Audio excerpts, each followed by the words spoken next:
நிறைய பேர் ட்ராயிங் வரைகிறதுக்கு என்ன கிரிட் யூஸ் பண்ணுறோன்னு தெரியாமல் இருப்பாங்க. ப்ளே ஸ்டோரில் கிரிட் ட்ராயிங் ஆப்பில் போயிட்டு கிரிட் ஆர்ட் அப்படிங்கிறது இருக்கும். அதில் போயிடுங்க. அதில் போயிட்டு ஏதோ ஃபோட்டோ சூஸ் பண்ணிக்கோங்க. சூஸ் பண்ணிட்டு A4 ஷீட்டாக பார்த்துக்கோங்க என்ன இதுன்னு. சென்டிமீட்டர் போட்டுக்கோங்க. இப்போது 2 சென்டிமீட்டரில் நல்லா பார்த்து வரைஞ்சிருங்கன்னா 2 சென்டிமீட்டர் போட்டிருக்கோங்க, இல்லை 1 சென்டிமீட்டர் போட்டிருக்காங்க. கிரிட்டோட ஹைட்டு எல்லாம் வித்து. ஸோ இதான் இந்த இமேஜை நான் செலக்ட் பண்ணது. ஓகே, இப்போ வந்துருச்சு பாருங்கள். மேலே உங்களுக்கு காலம் 10 11 10 கிட்டே இருக்குது. ரோ வந்து பார்த்திங்கன்னா 15 ரோ இருக்குது.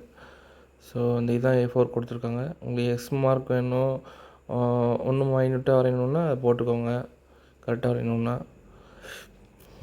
இப்போ நம்ம வந்து அந்த கிரிட்டை இப்போ நம்ம வந்து பண்ணியிருக்கோம் இல்லைங்களா, அதை எடுத்து நான் என்னோடய ஃபோனில் நான் வந்து அதை வந்து நான் வந்து எப்படி பண்ணலான்னு உங்கள்கிட்ட சொல்லிக் கொடுக்க போகிறேன். இப்போது அந்த லைன் வந்துருச்சு. இந்த படத்தில் அந்த லைன் வந்துருச்சு, கிரிட் வந்துருச்சு. இப்போ என்னோடய மார்க்கர் எல்லாம் போட்டு எடுத்து இப்போ அதை வந்து உங்களுக்கு எப்படிங்கிறத நான் சொல்லித்தரேன். இப்போது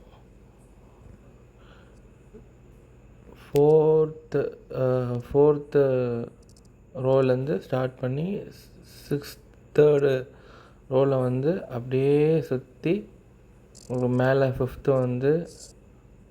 காலம் வந்து அப்படியே கீழே வந்து ஃபஸ்ட் ரோலியாக வந்து அப்படியே கீழே 6th போயிட்டு 8th போயிட்டு அப்படி சுற்றி நம்ம அந்த ஷோல்டர் கவர் எல்லாம் பண்ணுறோம்.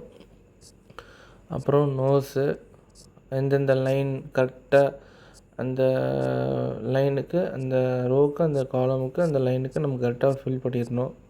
ஸோ உங்களுக்கு அவுட்லைன் வந்துடும். இதுதான். ஸோ ரொம்ப சிம்பிள். அதுக்கப்புறம் நம்ம வந்து ஷேடிங் பண்ணுறது தான். ஸோ அந்த ஷேடிங்கில் தான் முக்கியம். கிரிட்டு அவுட்லைனுங்கிறது இதான். இப்போ நான் சொன்ன மெத்தட் தான். இப்போ எல்லாமே நம்ம லைன் போட்டாச்சு. ஸோ அடுத்தது நம்ம ஷேடிங் கொடுக்கறது தான். ஸோ மிஸ் பண்ணாமல் பண்ணுங்கள். தேங்க்யூ. நான் சேவ் பண்ணிக்கிட்டேன்.